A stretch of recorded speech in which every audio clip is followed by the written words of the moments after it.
Hi, പുതിയൊരു വീഡിയോയിലേക്ക് സ്വാഗതം. ഈ വീഡിയോയും ഹയർസിനെ കുറിച്ച് തന്നെയാണ്.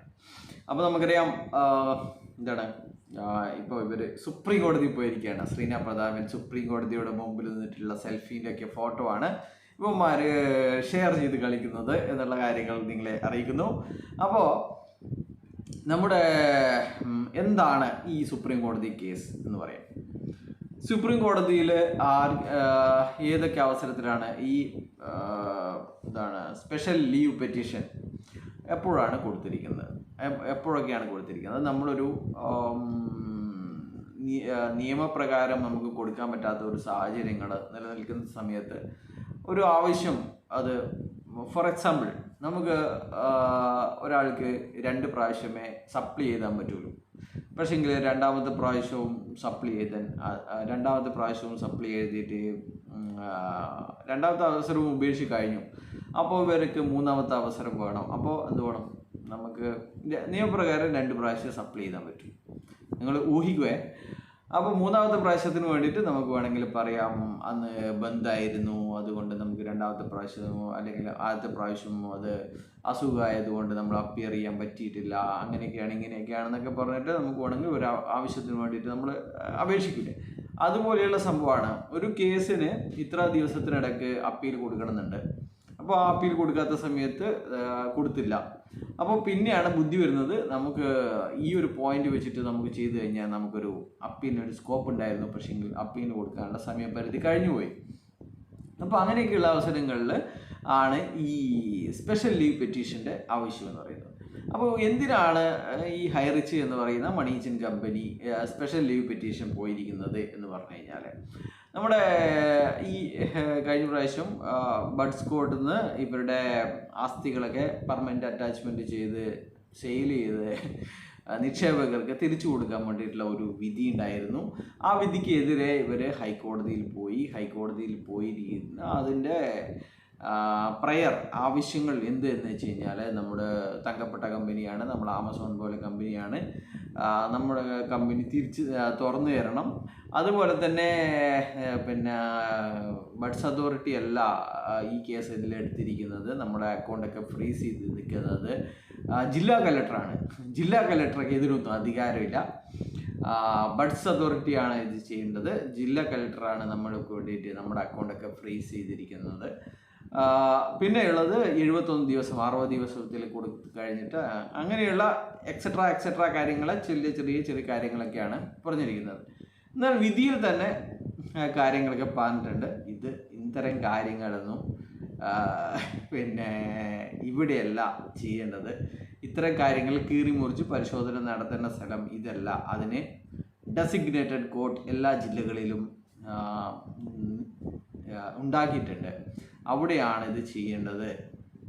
അപ്പോൾ നമുക്ക് അതുകൊണ്ട് തന്നെ ആ ഒരു വിധിയിൽ പറഞ്ഞിരിക്കുന്ന കാര്യങ്ങൾ, ആ 71 ദിവസത്തെ ലിമിറ്റേഷൻ ആക്ട് പ്രകാരമുള്ള കാര്യങ്ങൾ അത് ശരിയാവില്ല.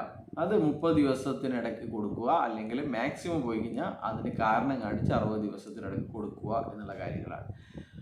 അപ്പോൾ ഇവർക്ക് അനുകൂലമായ വിധി എന്ന് ഇവരെ ഉദ്ഘോഷിച്ച് പാടി നടന്ന വിധിയിൽ പറഞ്ഞിരിക്കുന്നത് അതൊക്കെ ബഡ്സ് കോടതിയിൽ നിങ്ങൾക്ക് പോകാം എന്നുള്ള കാര്യങ്ങളാണ് പറഞ്ഞിരിക്കുന്നത്. അതുപോലെ തന്നെ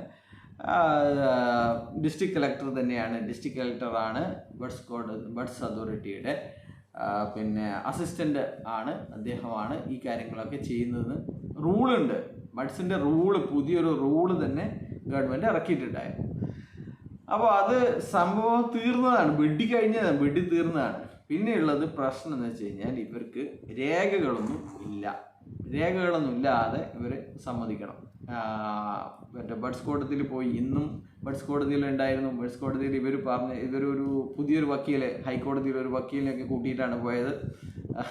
പിന്നെ പറഞ്ഞു, നമ്മൾ സുപ്രീം കോടതി പോയിട്ടുണ്ട്, അതുകൊണ്ട് നമുക്ക് കേസ് വാദിക്കാൻ പറ്റില്ല, നിയമപരമായിട്ട് നമുക്ക് വാദിക്കാൻ പറ്റില്ല, നമ്മൾ സുപ്രീം കോടതിയിൽ കേസ് കൊടുത്തിട്ടുണ്ട്, അതുകൊണ്ട് സുപ്രീം കോടതി ആയാലും ബഡ്സിൻ്റെ കാര്യങ്ങൾ ചർച്ച ചെയ്യേണ്ടത്, പരിശോധിക്കേണ്ടത് ബഡ്സ് കോടതിയാണ് എന്ന് ഇവന്മാർക്ക് എപ്പോഴാണ് ഇനി മനസ്സിലാവുക?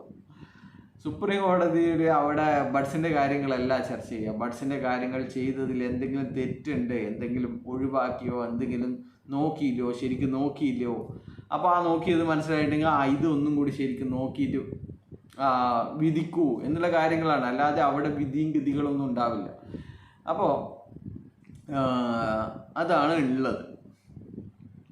അപ്പോൾ എന്തുകൊണ്ട് ഇപ്പോൾ പോകുന്നതെന്ന് വെച്ച് കഴിഞ്ഞാൽ ബഡ്സ് കോടതിയിൽ വാദിക്കാൻ പറ്റുന്നില്ല. അതുപോലെ തന്നെ ഹൈക്കോടതിയിൽ കൗണ്ടർ അഫിഡവിറ്റ് പ്രോപ്പറായിട്ട് കൗണ്ടർ ചെയ്യാൻ സാധിക്കില്ല. അപ്പോൾ നമുക്ക് എന്ത് ചെയ്യും? നമുക്ക് പിൻവലിക്കുന്നു പറഞ്ഞു കഴിഞ്ഞാൽ ചില ആൾക്കാരൊക്കെ കളിയാക്കും. ഒരുപാട് FIRകൾ പിടപിടാന്ന് പറഞ്ഞിട്ട് കുഞ്ഞു കൂടും. നമ്മളെ കേസ് പിൻവലിച്ചു, നമ്മൾ ഒരാളൊക്കെ നല്ല രീതിയിൽ ഈ കമ്പനി ചതിക്കുക തന്നെയാണ്, ഇപ്പോൾ നമ്മളെയൊക്കെ ചതിക്കുക തന്നെയാണ്, യാതൊരുവിധ ഡോക്യുമെൻസും ഇല്ല, നമ്മൾ കമ്പനിക്ക് യാതൊരുവിധ കാര്യങ്ങളും കയ്യിലില്ല എന്നുള്ള കാര്യങ്ങളൊക്കെ ഇപ്പോൾ ഒരുപാട് ആൾക്കാർക്ക് ഇതിൻ്റെ കൂടെ നിൽക്കുന്നവർക്കടക്കം മനസ്സിലാകുന്നുണ്ട്. അപ്പോൾ കേസുകൾ കൂടും എന്നുള്ള കാര്യങ്ങളാണ്. അതിപ്പം കുറച്ച് കഴിഞ്ഞിട്ട് 2ാം ഘട്ടത്തിലും 3ാം ഘട്ടത്തിലും ഒക്കെ EDയുടെ പ്രതികളായിട്ട് വരേണ്ടവർക്കെതിരെ ഇപ്പോൾ തന്നെ FIRകൾ വരും. അവർക്ക് വീട്ടിൽ കയറിയിട്ട് അവരുടെയൊക്കെ പൈസ മേടിക്കും എന്നുള്ള കാര്യങ്ങളൊക്കെ അറിയാം. അതുകൊണ്ട് ഇവരെ ഒരു ഗിമിക്ക് നടത്താൻ പോവുകയാണ് സുപ്രീം കോടതി എന്ന് പറഞ്ഞിട്ട് ഒരുപാട് ആൾക്കാരെ. സുപ്രീം കോടതി നമ്മൾ സുപ്രീം കോടതി പോയിരിക്കുകയാണ്. സുപ്രീം കോടതി പറഞ്ഞു കഴിഞ്ഞാൽ പിന്നെ വേറെ ഒന്നും നോക്കണ്ടല്ലോ. അപ്പോൾ സുപ്രീം കോടതിയുടെ പേര് പറഞ്ഞിട്ട് ഈ മണ്ടന്മാരെ പറ്റിക്കുകയാണ്. അതാണ് നടന്നുകൊണ്ടിരിക്കുന്നത്. അപ്പോൾ ഇവർക്ക് യാതൊരുവിധ നമ്മൾക്കിപ്പോൾ നമ്മളെ മറ്റേ നിങ്ങൾക്കൊക്കെ സിമ്പിളായിട്ടുള്ള എക്സാമ്പിൾ തന്നെ പറയാം. 2 സപ്ലിയാണ് അല്ലെങ്കിൽ 2 സപ്ലിയാണ് നമുക്ക് എഴുതാൻ സാധിക്കുക എന്നുള്ളത് എങ്കിലേ അടുത്ത സെപ്റ്റംബറിൽ ഒരു സപ്ലി ഉണ്ട്. നമുക്ക് എക്സാമ്പിൾ നമുക്കില്ല, ഒക്ടോബറിൽ ഒരു സപ്ലി ഉണ്ട് എന്ന് വിചാരിക്കാം. അതിന് അപേക്ഷയൊക്കെ കൊടുത്തിട്ടുണ്ട്. എന്നിട്ടാവും പിന്നെ നമ്മളിപ്പോഴും എനിക്ക് നാളെ പരീക്ഷ വേണമെന്ന് പറഞ്ഞിട്ട് വാശി പിടിക്കേണ്ട ആവശ്യമുണ്ടോ? ഇല്ലല്ലോ. നമുക്ക് കുറച്ച് കഴിഞ്ഞിട്ട് നമുക്ക് അപേക്ഷയൊക്കെ കൊടുത്താണ് ഒക്ടോബറിലെ പരീക്ഷയ്ക്ക് വേണ്ടി നമ്മൾ പൈസയ്ക്ക് അടച്ച് പഠിക്കാനൊക്കെ തുടങ്ങിയാണ്. പക്ഷേങ്കിൽ നമ്മൾ ഇപ്പം തന്നെ അത് നമുക്ക് നാളെ പരീക്ഷ വെച്ച് തരണം എന്നൊക്കെ പറയുന്നതിൽ എന്തെങ്കിലും കാര്യമുണ്ടോ? ഇല്ലല്ലോ. അപ്പോൾ അതേപോലെയുള്ള കാര്യങ്ങളാണ്. ഇവർക്ക് എന്താണ് പറയാനുള്ളത്? ഇവർ ഇനിയിപ്പോൾ തുറന്നു കൊടുക്കണമെങ്കിൽ തുറന്നു കൊടുക്കാൻ റെഡിയാണ്. ബഡ്സ് കോടതിയിൽ അതിൻ്റെ രേഖ കാണിച്ചാൽ മതി. അപ്പോൾ ബഡ്സ് കോടതിയിൽ രേഖ കാണിക്കാതെ ഹൈക്കോടതിയിൽ കൗണ്ടർ അഫിഡവിറ്റ് ചെയ്യാതെ എങ്ങനെയെങ്കിലും എന്തെങ്കിലും സാധിക്കുമോ എന്നുള്ള കാര്യങ്ങളാണ്. അതിൻ്റെ വേറെ ഒരു സംഭവം കൂടി പറഞ്ഞുതരാം. അപ്പോൾ എന്തുകൊണ്ട് ഈ സംഭവം വന്നു എനിക്കറിയില്ല, നമുക്ക് ആർക്കും തന്നെ അറിയില്ല. അതിൻ്റെ കാരണം എന്ന് പറഞ്ഞു കഴിഞ്ഞാൽ നമ്മളിപ്പോൾ ഒരാൾ ബാർബർ ഷോപ്പിൽ പോയിട്ട് മുടി മുറിക്കാൻ പോകുന്നു. അപ്പോൾ മുടി മുറിക്കാൻ പോയവരെ മനസ്സിലായി ഇവൻ്റെ അടുത്ത് കുറേ പുത്തൻ പണമുണ്ട്, ഇവൻ ആൾക്കാരെ പറ്റിച്ചിട്ട് ഉണ്ടാക്കിയ ഒരുപാട് പൈസയുണ്ട്. അപ്പോൾ അവനോട് പറയും മുടി മാത്രമേ മുറിക്കുന്നുള്ളൂ, നിങ്ങൾക്ക് താടി കൂടി പഠിച്ചു കഴിഞ്ഞാൽ നിങ്ങളത് ഭയങ്കര ലുക്കായിരിക്കും എന്ന് പറയും. അപ്പോൾ അവൻ പറയും എന്നാൽ പിന്നെ താടിയും കൂടി പഠിച്ചിരിക്കുന്നു പറയും. അതാണ് ഇവിടെ സംഭവിച്ചിരിക്കുന്നത്. ഹൈക്കോടതി ട്രിബ്യൂണലിലായിട്ട് പിന്നെ നമ്മുടെ 277 കോടിയുടെ കേസ് നടത്താൻ വേണ്ടിയിട്ട് വക്കാലത്ത് ഒപ്പിടാൻ പോയ ആളെ കൊണ്ട് അവർ ഒരു നമ്മുടെ SPL കൂടി സ്പെഷ്യൽ ലീവ് പെറ്റീഷനും കൂടി SLPയും കൂടി ഇടിപ്പിച്ചു എന്നുള്ളത് മാത്രമാണ്. അപ്പോൾ വക്കീലന്മാർക്ക് പൈസ അടിക്കാം, അല്ലെങ്കിൽ ആ ഒരു ഫേമിന് പൈസ അടിക്കാം. അതിൻ്റെ പേരും പറഞ്ഞിട്ട് ഒരു പണപ്പിരിവുണ്ടാവും. ആ പണപ്പിരിവിൽ കുറേ ലീഡർമാർക്ക് പൈസ അടിക്കാം. ഇത്ര മാത്രമേ ഉള്ളൂ. വളരെ സിമ്പിളാണ്. അതുകൊണ്ട് ആരും തന്നെ ഈ കേസിൽ നിങ്ങൾ FIR ഇടുവോ, നിങ്ങളൊന്നും ചെയ്യേണ്ട.